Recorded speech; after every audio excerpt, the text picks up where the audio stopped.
Welcome to this comprehensive tutorial on generic collections and data structures in Go programming language. In this series, we will explore how to build reusable generic collections, implement generic algorithms, and leverage type safety with generics.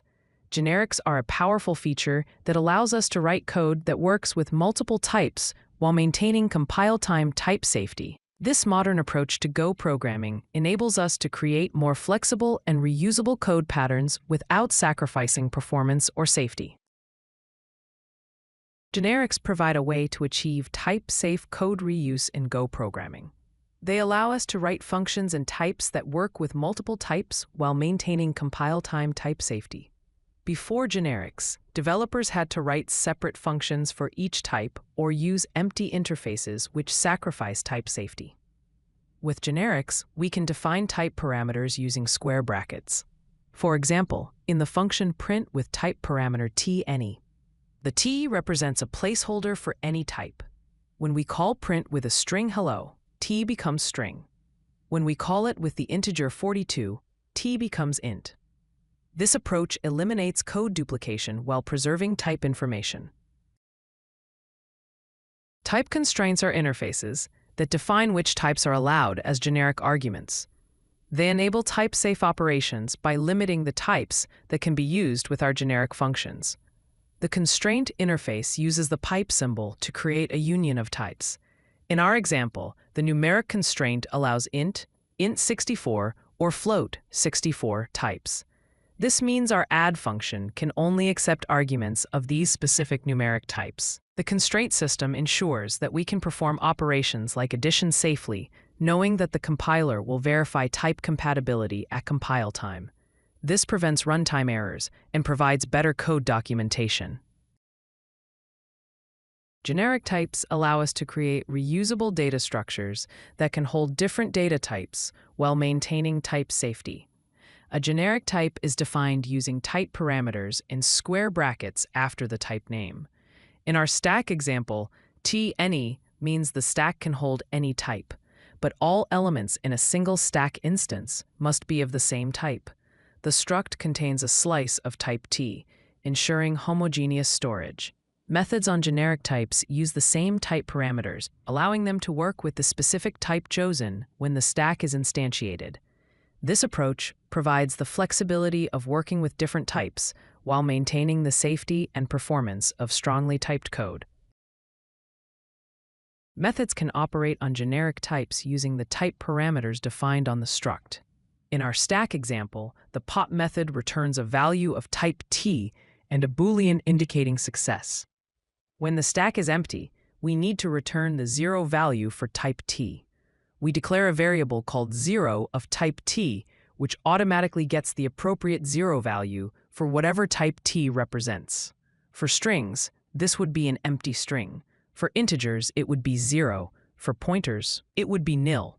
The method then removes the last item from the slice and returns it along with true to indicate successful removal. This pattern ensures type safety while providing the expected behavior for different data types. Building a complete generic collection involves creating constructor functions and utility methods that work with the generic type. The new stack function is a constructor that creates a new stack instance for a specific type. It takes a type parameter t_any and returns a pointer to a stack of type t.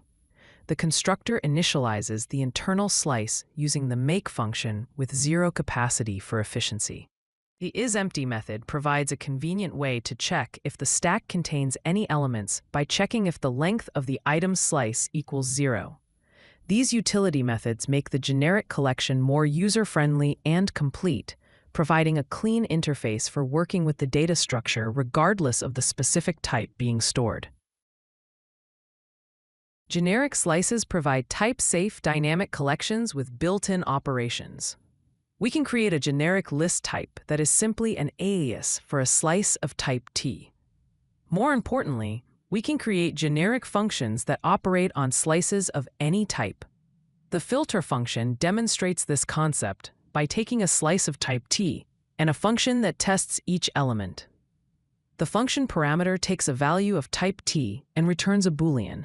allowing us to define custom filtering logic. The filter function iterates through all items, applies the test function to each element, and builds a result slice containing only the elements that pass the test.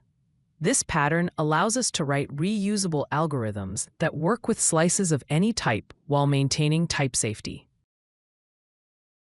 Generic algorithms enable us to create universal search and sort functions that work with any comparable type while maintaining performance. The find algorithm demonstrates this by using the comparable constraint, which allows us to use the equality operator.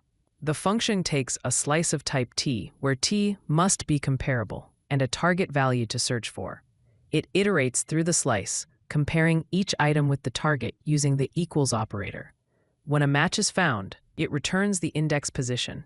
If no match is found after checking all elements, it returns -1 to indicate failure. This approach provides type safety because the compiler ensures we can only pass comparable types, while the algorithm remains efficient and reusable across different data types.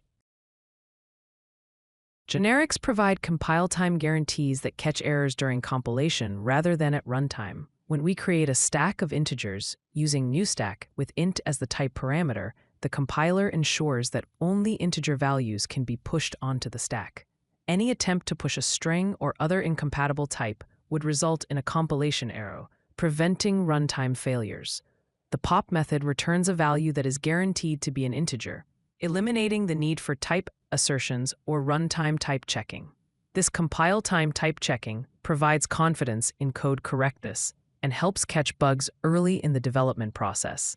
The type information is preserved throughout the program execution without any runtime overhead. When deciding whether to use generics, consider several key factors.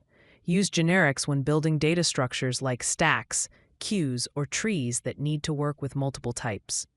They are also ideal for implementing algorithms such as sorting, searching, or filtering that apply the same logic across different data types. Generics help eliminate code duplication when you find yourself writing nearly identical functions for different types.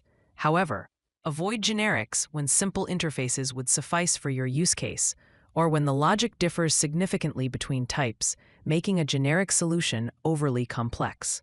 The key takeaway is that generics provide type safety and code reuse without runtime overhead, making them a powerful addition to Go's type system when used appropriately. If you like this video, hit that like button and don't forget to subscribe. Visit CodeLucky.com for more such useful content.